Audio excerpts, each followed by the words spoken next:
ఇన్నాళ్లుగా రాలేమంటూ వెనక్కి వెళ్లిపోయిన సినిమాలన్నీ ఇప్పుడు మూకుమ్మడిగా వచ్చేందుకు సిద్ధమయ్యాయి. అది కూడా దాదాపు ఒకే రోజు.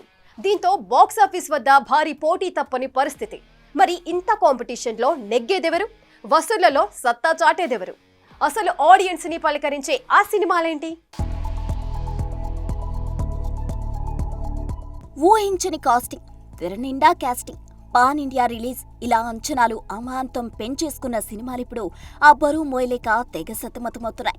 డేట్స్ దొరకలేదనో, బడ్జెట్ సెట్ అవ్వలేదనో, VFX కంప్లీట్ కాలేదనో, ఇలా ఏదో ఒక కారణంతో అనౌన్స్ చేసిన డేట్స్ ను సైడ్ చేసి మరో డేట్స్ వెతుక్కుంటున్నాయి. అయితే ఆ డేట్స్ అయినా కన్ఫర్మా అంటే క్లారిటీగా చెప్పని పరిస్థితి. దీంతో ఎన్నాళ్ళుగానో షూటింగ్ జరుపుకుంటున్న సినిమాలన్నీ దాదాపు ఒకేసారి రెడీ అయిపోయి థియేటర్ పై అటాక్ చేయడానికి సిద్ధమైపోయాయి. ఇలా ఏప్రిల్ నుంచి వరుసగా వాయిదా వేస్తూ వస్తున్న సినిమా ఘాటి. క్రిష్ దర్శకత్వంలో క్రేజీ గ్యాంగ్స్టర్ మూవీగా వస్తున్న ఈ సినిమా ఎట్టకేలకు సెప్టెంబర్ 5న వచ్చేందుకు సిద్ధమైంది.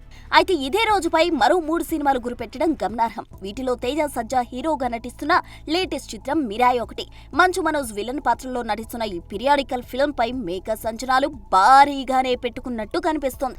మరి హనుమాన్ తర్వాత వస్తున్న ఈ సినిమా తేజ సజ్జాకు ఎలాంటి మెమరీ మిగులుస్తుందో చూడాలి. ఇక వీటితో పాటు నాకు ఇదే డేట్ కావాలంటుంది రష్మిక. ది గర్ల్ ఫ్రెండ్ అంటూ గీతా ఆర్ట్స్ ప్రొడ్యూస్ చేస్తున్న ఈ సినిమా కూడా సెప్టెంబర్ 5ని టార్గెట్ చేయడం విశేషం. అయితే కుబేరాతో సాలిడ్ హిట్ కొట్టడం, పెరిగిన పాన్ ఇండియా ఇమేజ్ కారణంగా ఘాటీతో వస్తున్న స్వీటీకి గట్టి పోటీ ఇచ్చేలానే కనిపిస్తోంది. ఇక వీటితో పాటు ఓ తమిళ డబ్బింగ్ చిత్రం కూడా ఇదే రోజున వచ్చేందుకు ప్రయత్నిస్తోంది. హీరో శివకార్తికేయన్ నటిస్తున్న మద్రాసి చిత్రం కూడా సెప్టెంబర్ 5న రిలీజ్ కారుదట. ఇక ఈ కోలీవుడ్ స్టార్ గత దీపావళికి వదిలిన అమరన్ తెలుగులోనూ ఊహించని కలెక్షన్స్ కొల్లగొట్టింది కూడా. మరి ఇలా సెప్టెంబర్ 5న రిలీజ్ అవుతున్న ఈ 3 తెలుగు 1 డబ్బింగ్ సినిమాల్లో ఏది సత్తా చాటుతుందో తెలియాలంటే మరిన్ని రోజులు వెయిట్ చేయక తప్పేలా లేదు.